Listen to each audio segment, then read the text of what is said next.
Hello అండి. మనం ఎప్పుడైనా గుడ్లు పులుసు కర్రీ చేసుకోవాలనుకుంటే అందరూ డైరెక్ట్‌గా ఎగ్ బాయిల్ చేసేసి అట్లా వేసేస్తారు కదా!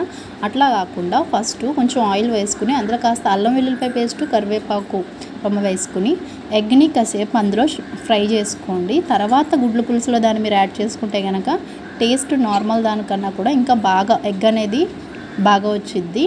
మిగతా కర్రీ అంతా ప్రాసెస్ అంతా నార్మల్.